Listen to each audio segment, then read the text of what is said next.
Hello, hello, hello. Magandang umaga po sa inyong lahat at welcome po sa Alma's Vlog.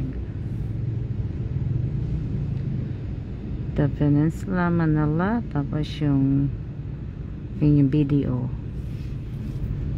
Ayala Ave. Sa Ayala Ave tayo. Ayala Ave, Makati Ave. So, kikita nyo. Ayan. Nasa stoplight po kami, naka-stop.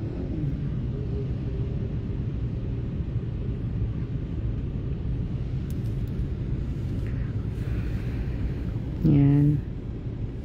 Nag-stay na kami dati dyan sa The Peninsula, Manila. Ayan. The Peninsula, Manila. Nag-meeting dyan dati si Kellan. Pagkagabi walang tubig, pag umaga lang. Diba? Dito kami sa Makati. Makati.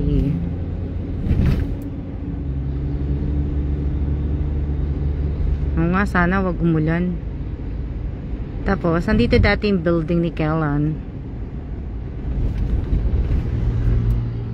Doon pa banda. Insula, ano yan? Life insurance siguro yan. Insular Life. Wow, makakalin. Ayan. In Life pala. In Life, Insular Life. Shout out po sa lahat ng aking 14 viewers. Shout out po sa inyong lahat. Wow! Wow! Ang ganda ng kotse niya. Kailan kaya ako makakadrive ng ganyan?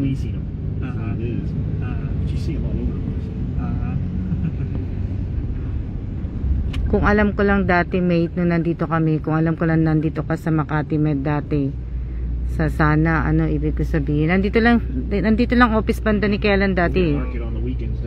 Nag-o-office dito si Kellan dati. At Valero. Nandito siya, oh. Yan. Ito lang banda yun, eh.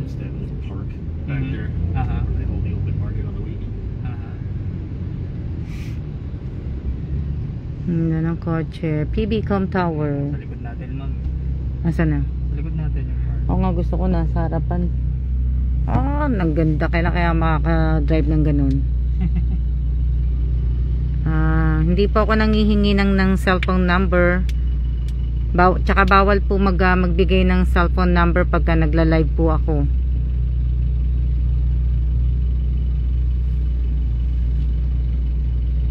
Bawal po magbigay ng number. Ayan, nandito tayo sa Makati. So, sa mga sa bagay, ang taas ng building na to. Grabe. Ang taas. PBcom Tower, ma'am. Ang taas pala ng tower ng PBcom. Ayan pala yan. OMG. Sports car po ba yun? Oo. Manila is Ariana. Oo. Grand Hyatt na yung pinakamataas, ma'am. Oo. Yung nasa BGC. BGC. Hindi ko pa nakita to, eh. Pero nakita mo na dati yung Oo, nakita ko dati. Yun ang pinakamataas ngayon. Grabe. Dito po kami sa mga stoplight kasi maraming stoplight sa Makati. Tsaka hindi ka basta-basta mga gaan, eh. Libre kanto. Oo, andyan sa Biero Pino, dyan dati dentist ko. Dentist namin pala ni Kellan. Yan, nakakamiss lang.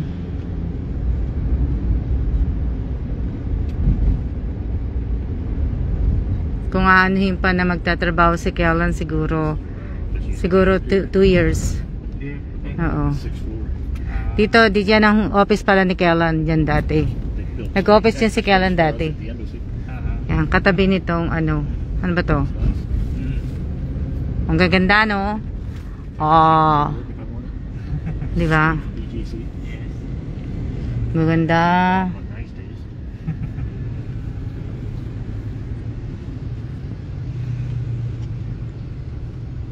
Bili na po tayo, Miss Alma. Kaya nga, diyan masarap maglakad-lakad. Very safe ang Ayala. Hindi pa ako nakapaglakad-lakad lang dito. This one. And that one. Ganda. Para lang tong ano, Makati, hindi naman Korea. But the room is very small. Korea, hindi din. Hotels or apartments? Hindi. I think so. I think apartment. Yeah, they look like apartments. Yes. Hindi ko lang alam kung saan, ano, saan ko ikukumpara ang Makati sa mga napuntahan ko. I don't remember what that used to be. Used to be a shopping mall, didn't it? No. Diba? It's apartment. Masyado matataas ang building dito sa Makati.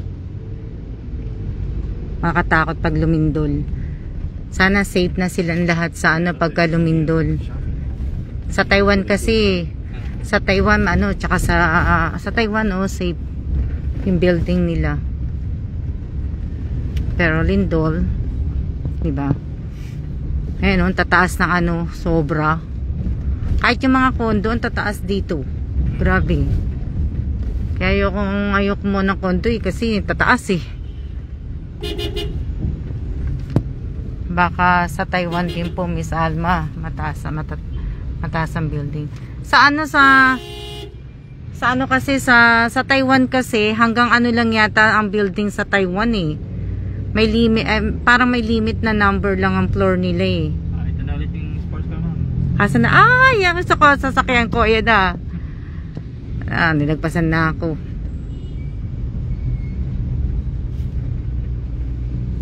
Andito na yung Makati Med, di ba? Banda rito. Nalampasan na natin, ma'am. Oo. Eto mate, malapit na kami sa nalampasan na namin. Ha? Nalampasan na natin. Nalampasan na natin. Stoplight. Oo. Nalampasan pala natin. Ganda oh. Diba? Ang ganda ng ano ko. Ang ganda ng sasakyan ko, no? Ayan oh. Ayan, ang ganda ng sasakyan ko. Oh. Diba? Ganda. V12 or V10? Makadrive lang ako ng isang beses niyan, maligaya na ako. Mag-rent ka sa ano, ma'am, Taiwan? Kaso sa Taiwan wala kaming lisensya eh. Hindi na kami nag-apply ng lisensya.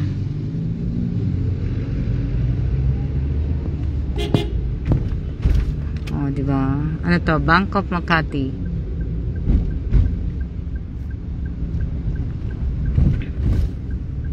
Ano ba TM? TM Globe, di ba? May TM Bank Smart? Wala, ma'am. Wala, di ba? Ano dito? Token text, TNT. Oo. TM. Globe lang yun, di ba? Ang alin ba, ma'am? Yung TM? Yes, ma'am. Ang kaano ng Globe is TM. Oo. Sa Smart naman is TNT. At saka Oo. Sun. Oo. Ang laki nitong Mercury drug na to. Itong mga nandito sa Pilipinas na to, mga hindi marunong mag-stop. Basta na lang dire-diretso magdadrive. Minsan nauna pa yung lalabas ng bill sa Kaya nga eh. priority lane. Kaya nga eh. Buti pa sa Subic, sa Zambales, puro mga ano talagang tao doon. Mga disiplinado talaga doon. Oo. Talaga pagdating sa Manila, titigas ng ulo din ng mga driver eh. Oh, for sale daw yun oh. Hyundai.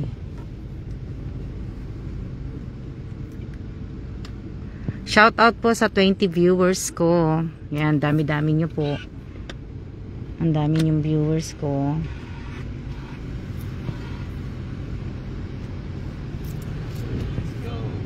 Maraming salamat po. Mag-iingat din po din kayo.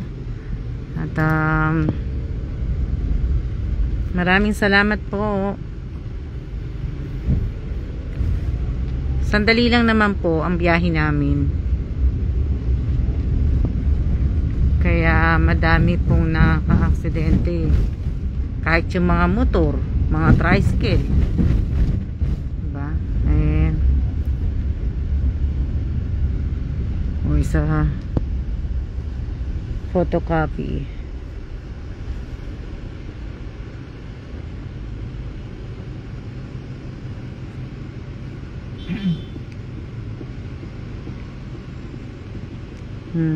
Hindi. Basta around Manila, Quezon City, sa ibang mga lugar ng probinsya, basta po, mga pasaway ang mga ibang driver po.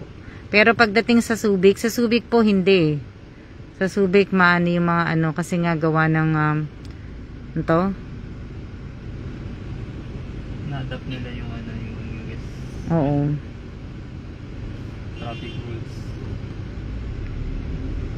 Yun yung ano dun. At saka ang enforcer doon hindi LGU. Oo. Ano talaga, police. Shopwise. So, ayan po ang aking ano. Ayan po si Kela nakaupo sa unahan. At ayan naman po si Jay. At ayan naman po yung gamit ko. Diba? At ito naman po ang aking banana chips. Ayan. Pagka nagutom ako mamaya, kakain ako. Nakasandals ako na itim. Tapos nakabistida ako ng green. Tuesday. O, diba? Black ko bag ko black. O, tapos yung orange ko yan, yung Hello Kitty. Ang naman po niyan is wipes, tubig, tissue, tsaka ano pa. Ayan. Alcohol, yan po mga laman yan.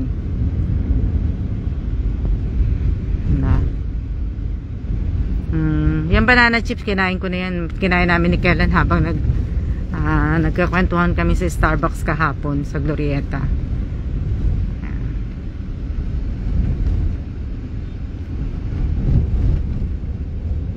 So, biyahin namin siguro mga 1 oras lang siguro. 1 oras lang ano, Jay? Mga 1 oras mo. Oo. Kuya, bedeng murong ka na. 1 oras lang siguro biyahin namin.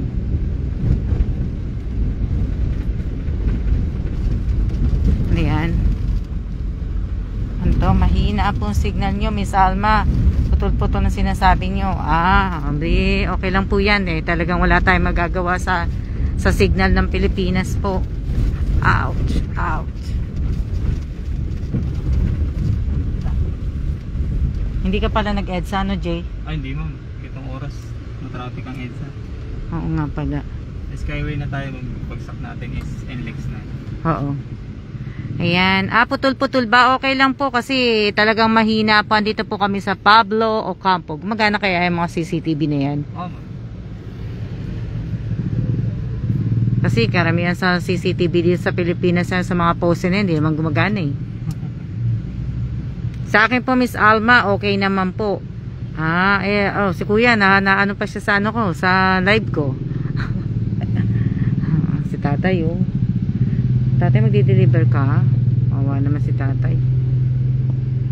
Di ba?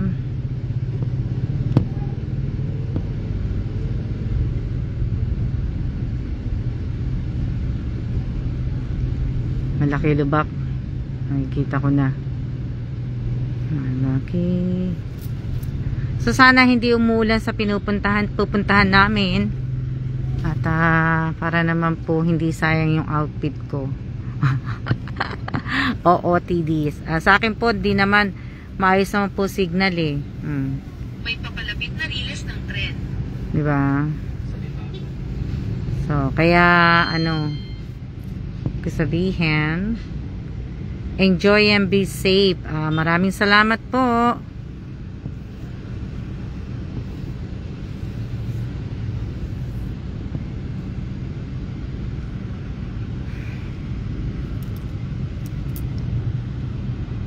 Sana po okay naman.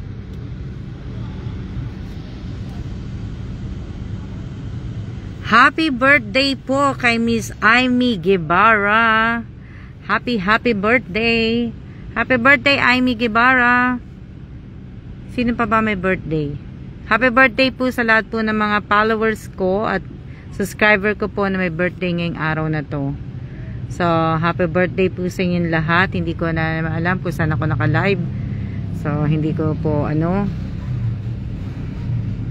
Miss Alma, may tiny river. Oo nga, nakikita nyo. May tiny lake. Oo. Ano yan? Siguro po Bulacan punta nyo. Hindi po ako pupunta ng Bulacan. Bakit po ako pupunta ng Bulacan? Hindi pa ako pupunta ng Bulacan. Happy birthday!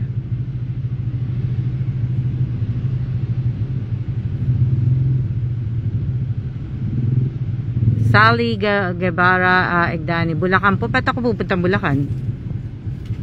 Kung siguro pupunta ako ng Bulacan, siguro sa ano pa, sa next week pa. Thank you po, Miss Alma.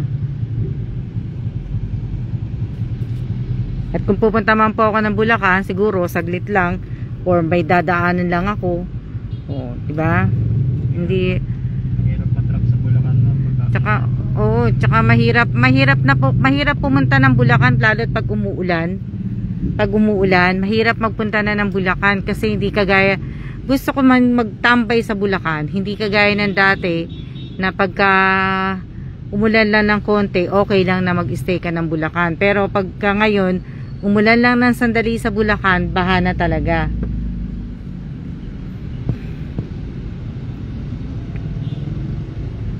Yung friend ko po, followers nyo si Artie Santilan. Si Mate Santilan. Opo, followers ko nga po yun si Artie Santilan. Mate ko po. Ayan, ang dami yun. Uwi ko lahat yan.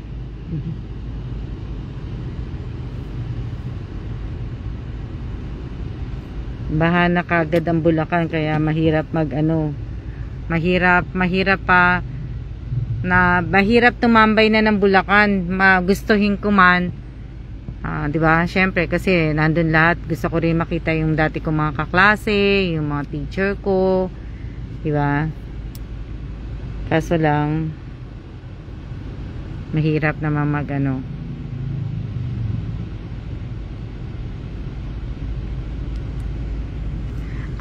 malapit na po kami umuwi papuntang Taiwan. Malapit na po kami umuwi. Bakit?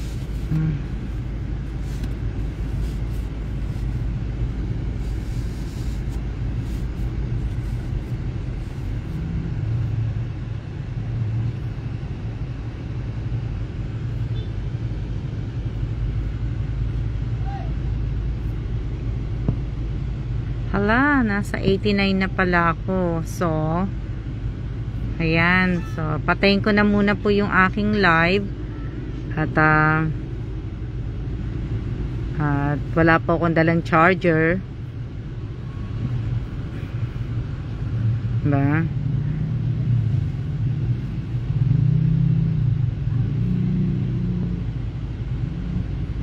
Sana pala umalis pala kami ng maaga. Sabi ko, sana pala umalis tayo ng maaga.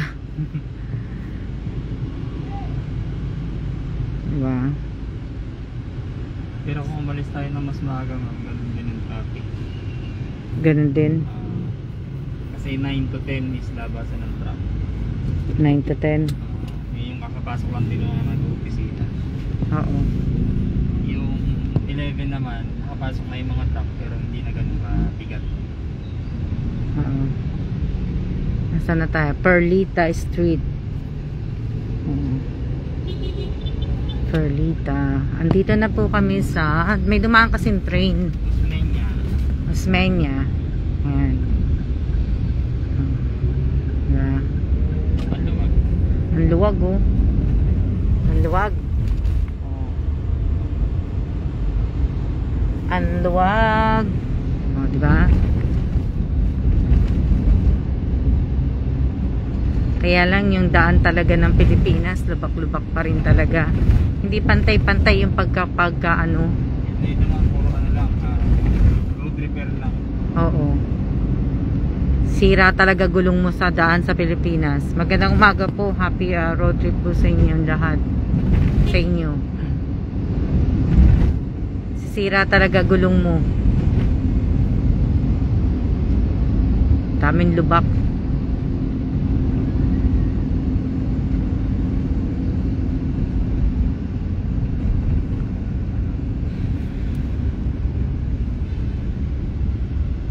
Magandang umaga din po. Dito kami sa Osmeña Highway.